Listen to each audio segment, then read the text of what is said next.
palavra de Deus para nós hoje está em Apocalipse, capítulo de número 12. A palavra de Deus está em Apocalipse, capítulo de número 12. Começando com o verso de número 7.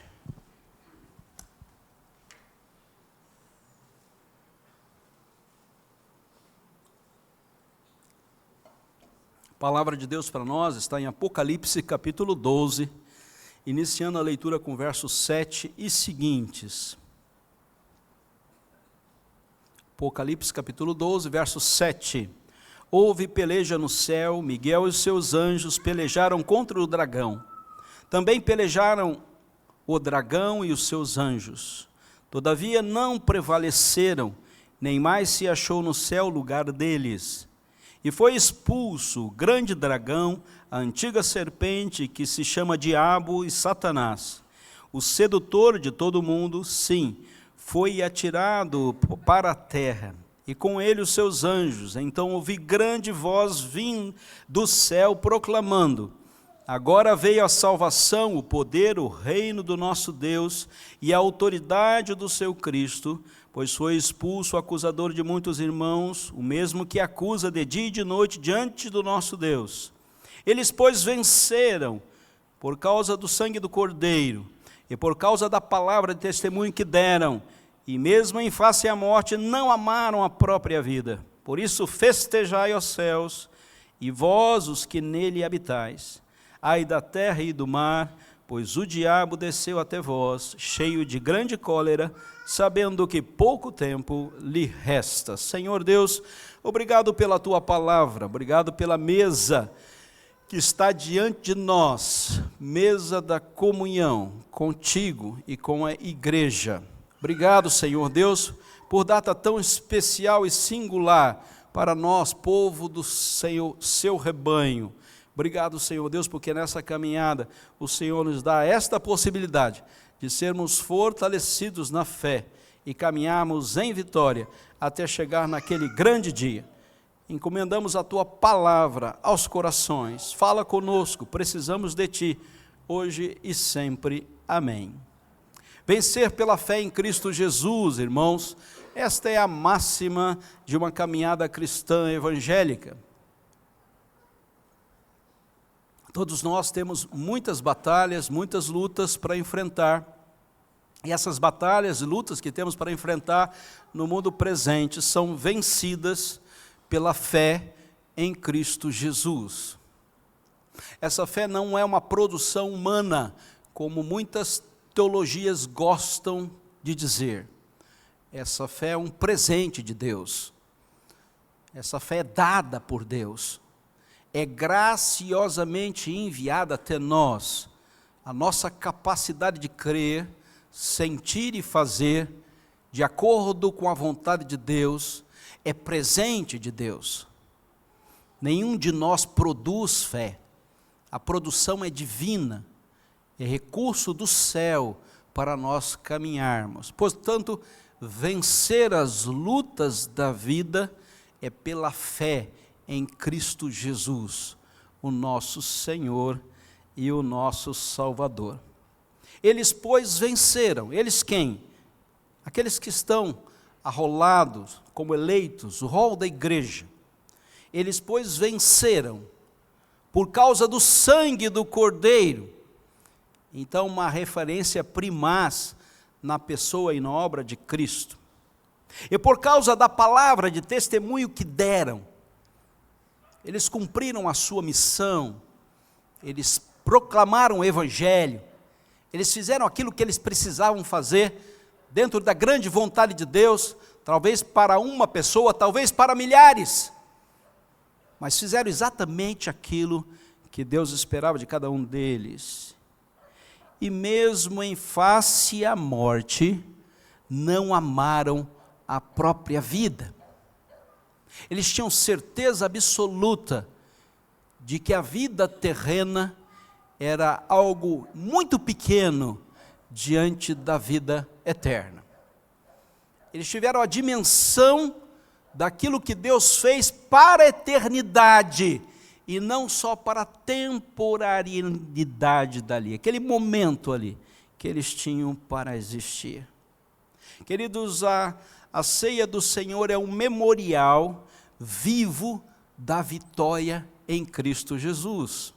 E nós, como crentes, vivemos com base, colocamos em nossa memória aquilo que nos pode dar esperança. Lamentações capítulo 3, verso 21.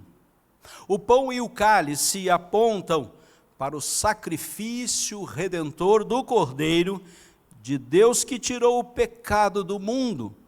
E a vitória que temos em Cristo é porque Cristo Jesus morreu, se deu por nós, para que o pecado fosse vencido. João revela para nós a base da vitória da igreja, o sangue do Cordeiro e o testemunho dos salvos. Enquanto o mundo celebra tempo passageiro, vitórias passageiras, o cristão celebra a vitória eterna. Nós não estamos tão envolvidos assim com o tempo presente, irmãos. Nós estamos aqui numa igreja olhando para a eternidade. Quando você olha para a mesa, você olha para a vinda de Cristo Jesus. E nós estamos olhando para o eterno. Estamos antevendo a ceia do Senhor, na glória, preparada para todos aqueles que têm a Cristo Jesus como seu único e suficiente Salvador. A ceia nos recorda da nossa comunhão com a nossa fé e da nossa perseverança, e que estamos arraigados na obra salvadora de Cristo Jesus. Foi Cristo Jesus quem conquistou para nós. Vamos olhar para o texto? Capítulo 12 é um capítulo de guerra, de batalha. O sistema diabólico acusatório da igreja está em plena luta. Essa luta não é com armas, mas esta luta é contra o mal. E o que o mal faz com a igreja nesta luta histórica do Apocalipse? Ela coloca Satanás apontando o dedo para cada um de nós e falando assim: você é pecador, você não merece a salvação, você tem que vir comigo para o inferno. E ao tempo todo o acusador está apontando o dedo para a igreja, e para cada membro da igreja, colocando no seu coração um sentimento de culpa, e quer produzir remorso nos nossos corações. Esse sistema acusatório do mal, a todo dia nos atormenta, e todos os pecados que cometemos nesse dia, estão listados diante de Satanás, para que ele nos acuse, diga: olha só quem é você, você não merece a salvação, você deve ir para o inferno comigo.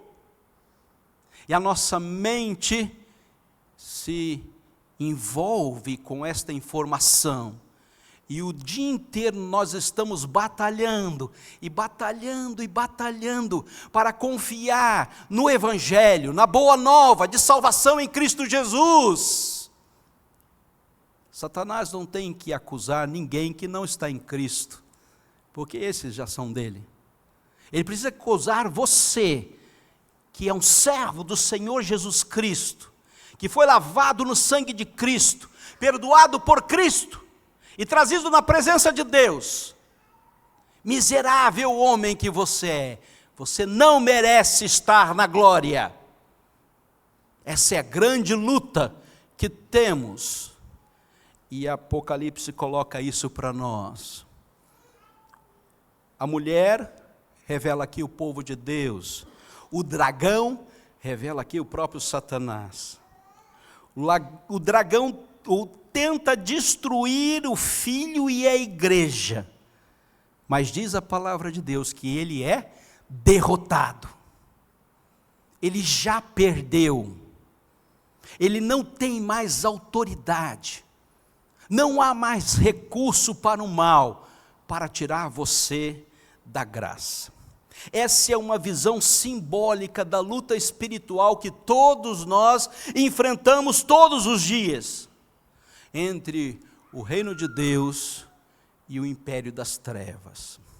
Satanás sabe que não pode conseguir nada com o nosso Deus, mas ele vem até nós, listar para nós a nossa grande capacidade de pecar. O verso de número 11, coração do texto, revela como os crentes participam da vitória de Cristo. E este é o grande segredo para nós hoje. Como nós podemos desfrutar da intervenção de Cristo Jesus e dizer, a batalha já está vencida, não pela força humana, mas pela redenção realizada em Cristo Jesus. Vai com a sua cara que você vai apanhar. Você precisa de Jesus nessa batalha. Não há nenhum outro recurso para você. Humanamente é irrealizável. Você não sabe lidar com o mal. Ele vai te dar uma surra. Você vai apanhar feio. E depois você vai pedir misericórdia a Deus. E Deus vai te socorrer. Mas quando você vai com a sua cara lavada, meu querido, você vai apanhar. Você não consegue lidar com o mal. Você nem reconhece quando o mal é mal. Você não sabe nem discernir se você está diante do mal ou diante do bem. Lutero sonhou uma vez. E ele entrou na igreja, as luzes estavam apagadas, e na frente estava um pregador pregando eloquentemente. E ele veio entrando na igreja, e ouvindo aquele grande sermão eloquente, e olhando para o pregador, ele foi chegando mais próximo, e quem estava pregando era Satanás. E ele perguntou para ele, meu Deus do céu, mas como é que pode Satanás estar no púlpito da igreja pregando? Satanás voltou-se para ele e falou assim, você sabe que a letra mata? Você sabe que a letra mata? Eu só vou fazer para vocês um belo discurso, e vou tirar o que eu quiser tirar de vocês. Nem a igreja reconhece quando é do Espírito, ou quando é do próprio Satanás. Nós mesmos somos enrolados pelo próprio mal, e achamos que o discurso é palavra de Deus. Achamos que a pessoa abrir a boca e falar a respeito da Bíblia é mensagem de Deus para nós. Vamos atrás de algumas pessoas que talvez revelem o nosso futuro, portanto nós estamos tão preocupados com ele. Será que eu vou ganhar muito dinheiro ou vou perder muito dinheiro? Ou será que eu vou conseguir aquele emprego dos sonhos? Ou será que eu vou conseguir vencer as minhas batalhas da terra? Tem que procurar alguém que me revele tais palavras, preocupado com a vida terrena, esquecendo da vida eterna. Portanto, meu querido, essa luta você já perdeu. Você já está derrotado. Você não sabe nem dizer se o sermão vem de Deus ou do diabo. Você nem sabe se aquela igreja é a igreja de Deus ou de Satanás.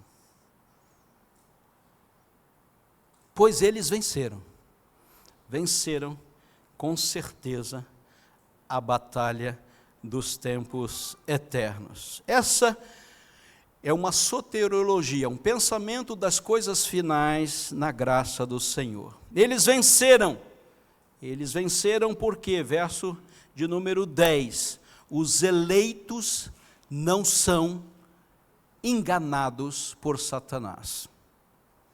Aqueles que são do Senhor não verão a derrota. Por causa do sangue do Cordeiro, é uma substituição, não me apresento mais diante do inimigo, mas Cristo Jesus vai à minha frente.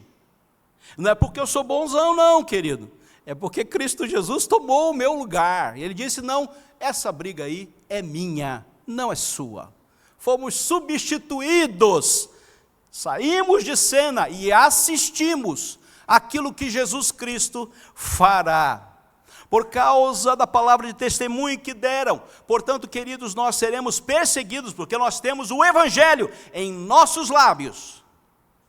Ninguém jamais vai querer ouvir o Evangelho, e quando você falar, somente o Espírito Santo potencializará essa mensagem. Você acha que você vai convencer alguém com seus belos discursos, e a apologia cristã vai mudar o pensamento de alguém se não for pelo Espírito Santo? Meu querido, nunca vai acontecer.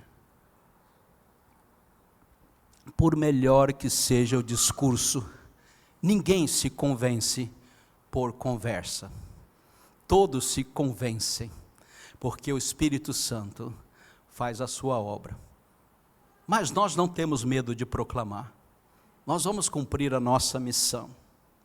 E mesmo em face à morte, não amaram a própria vida. Essa é a parte mais difícil. Essa é a parte mais complicada. A vitória é pelo sangue do Cordeiro, queridos. A ceia nos lembra da vitória do crente, é uma vitória vicária, substitutiva. Cristo venceu em nosso lugar. Nós não vencemos nada. Foi Cristo que disse: está aqui a vitória. Entregou nas suas mãos. O sangue derramado não é apenas um símbolo, mas ele é um selo da aliança eterna de Deus com o seu povo. Hebreus capítulo 13, verso 20. Na cruz, Cristo satisfez a justiça divina, libertou-nos da condenação e desarmou o inimigo.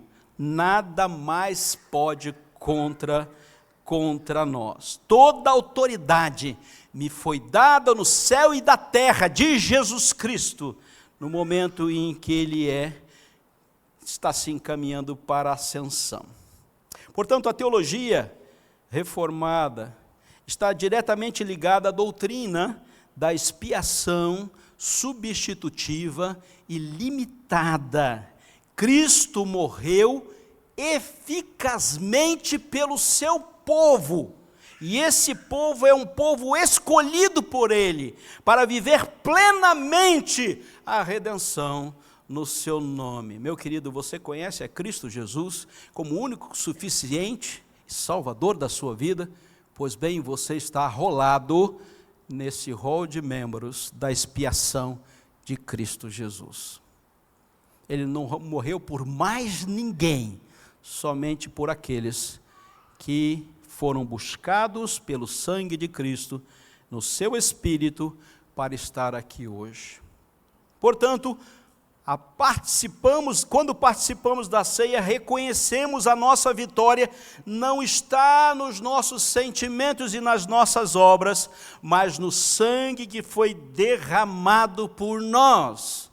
E este cálice que bebemos e esse pão que comemos nos informam e tocam o nosso espírito, dizendo que vocês venceram através de Cristo Jesus. E somente pelo sangue somos comprados. Segundo lugar, a vitória também está no testemunho fiel. O texto liga a fé ao testemunho. A graça que salva, queridos, também é a graça que transforma e a graça que dá coragem para confessarmos Cristo perante o mundo em que vivemos. Romanos capítulo de número 10. Não tem como viver pela fé e não abrir a boca, e não comunicar o Evangelho, não externar aquilo que faz com que nós vivamos para a eternidade, não para o tempo presente. Vivamos com base na esperança da glória de Deus que está reservada para nós. Isso não cabe em nossa boca, irmãos. Cada um de nós clama a Deus por oportunidade para proclamar esse Evangelho. Cristo Jesus derramou o sangue por nós, e nós estamos ávidos por querer comunicar essa verdade. Portanto, o culto de ceia gera renovação. Hoje é dia de renovação, renovação de forças, para abrirmos nossa boca e falarmos do Evangelho de Cristo. Quando estamos diante da ceia, a vontade que nós saímos daqui é de falar de Cristo Jesus para todas as pessoas, por onde nós passarmos, mas eficazmente. Deus quer que nós falemos para alguns, e Ele vai dizer exatamente para quem Ele quer que você proclame. Falou do Evangelho para uma pessoa, essa pessoa ouviu o Evangelho, ela já conhece o Evangelho, passe para outra, aquela já ouviu, você já cumpriu a sua missão naquela, vá para a segunda. Você falou do Evangelho, da salvação em Cristo, com toda a sua experiência, aquela pessoa já ouviu do Evangelho? Já, deixa essa pessoa para trás, vá para o terceiro. Falou para o terceiro, vá para o quarto. Você não tem que convencer ninguém. Quem faz isso é o Espírito Santo, meu irmão. Não queira convencer as pessoas de que elas precisam da salvação, porque esta é a obra do Espírito. Você está perdendo tempo, e você está perdendo conversa, e você está jogando pérola para os porcos. Se dedique em falar o máximo para o maior número de pessoas possível, e cumpra a sua tarefa. Para quem você já falou, você já falou. Deus, entregue na mão de Deus, Deus vai fazer a obra. Você não tem que perder seu tempo, porque ele é extremamente limitado. Terceiro lugar, e finalmente, a obra da vitória também nos dá perseverança. Os crentes não amaram a própria vida. E eu queria que você marcasse isso, sabe por quê? Porque os crentes não amaram a própria vida, dá a ideia de que a pessoa vai morrer e acabou. Não, os crentes amaram seus bens, amaram o seu apartamento, amaram a sua conta bancária, amaram os recursos da terra, amaram as belezas da terra. E eles minimizaram a luta, e falaram, não, calma, não, minimizaram a luta. Os crentes amaram o belo mundo em que vivemos, maravilhoso, e a bela praia, e os belos montes, que coisa maravilhosa tudo isso.